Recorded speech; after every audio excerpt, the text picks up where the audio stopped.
part of my foundation. And later on, I remember the preacher said, "Except you repent, you shall all likewise perish." These words and others worked in my heart, and when I was 12, during a revival, while they sang, "What a Friend We Have in Jesus," I walked up to the front bench and knelt down and prayed, words that I heard somewhere through the span of my 12 years. I quietly prayed, "God be merciful to me, a sinner, save me, or I'll perish." I don't remember the other words I said, but God kept His word as He always does, and He saved my soul. I shall be forever thankful to everyone that played a part in my life in a solid foundation. When you're little, as I was, you don't realize what's taken place in your life. But looking back, I have such an appreciation for what took place in and around the old country church. Go ahead and eat it. Hang it on. Here, burn one. Hey, is this to see how far you can sling them? Get us a minute. Don't get me to fight, Josh. Oh, it's behind you. I can't say I do. This is Joe, Eldon's wife. I'm Joe. Oh, Joe, that's Can I right. have a hug? How are you? I'm fine. How are you? Haven't stopped to see me lately. Yeah. How are you doing? Well, I'm doing pretty good for an old That's what I wow, always. man. That's what I always say. I'm doing pretty well to be as old as I am. Well, it's good to see you.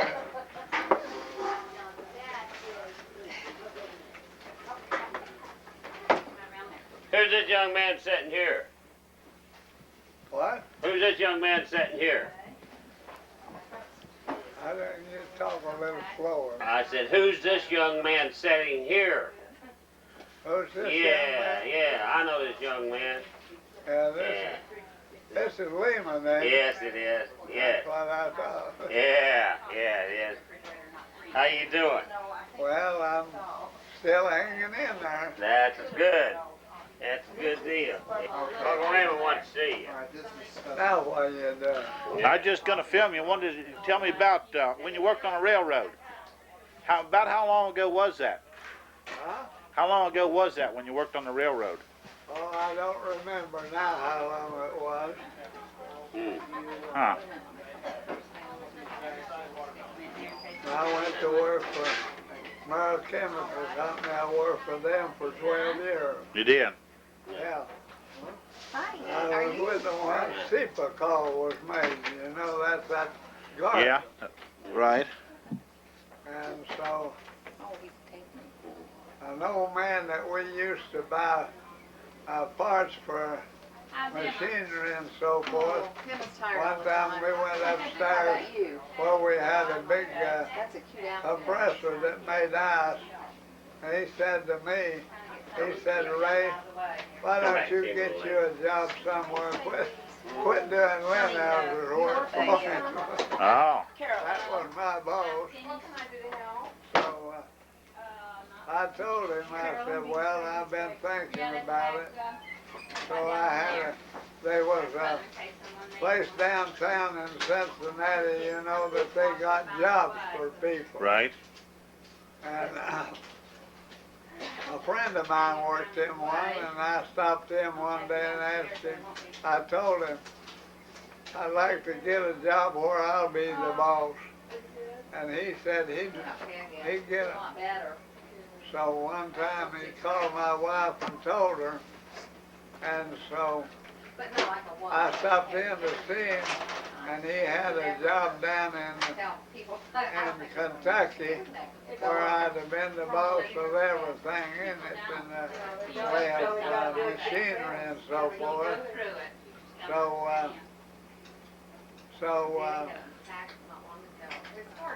he said, "We've already got one for that one, Ray. We've got a job up in Pennsylvania." And he said, "If you'd like to have it, you can have it." So I told him me and the wife would take a day or two off and go up and visit this place and see how we liked the part of the country.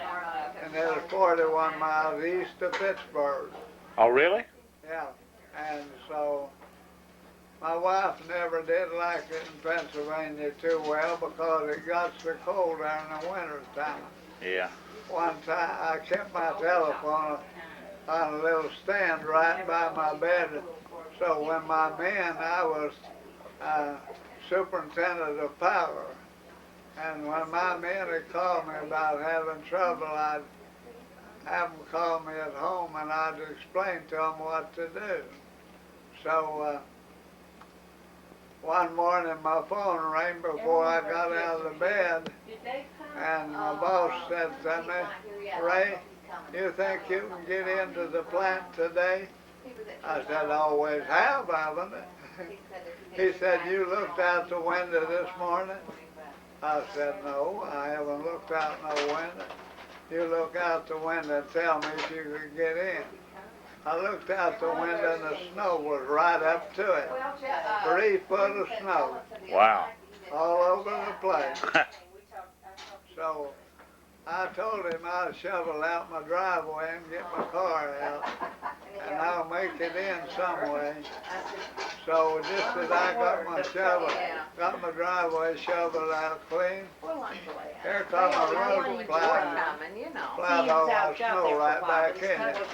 I had to clean it out, and then I followed that into the plant. Huh.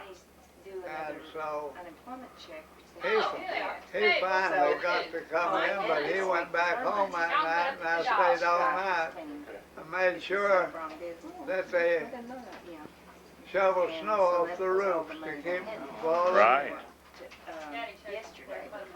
And I spent 17 years up there, and I had a real good job.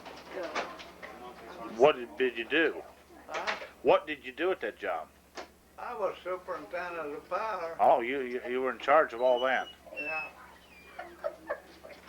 We had to put a new smoke stack into a big boiler once, and then finally I climbed up on top of it. It was a cement smokestack. Yeah. So I climbed up on it to see how it was doing, and the machine shop was just right over away from it, and some of them guys seen me up on top of it on a board, and they waved at me, and then after I climbed down, they said, "What are you doing up on that thing? You didn't have no business up there. You could have fell off." "I know," I said, "I could, but I didn't, did I?" So I told my boss about climbing up there. And when he went away always, he'd always tell me what to do, see? Make sure that everything was going right. Now that was a distillery, right? So when I left there, they was beginning to fade a little.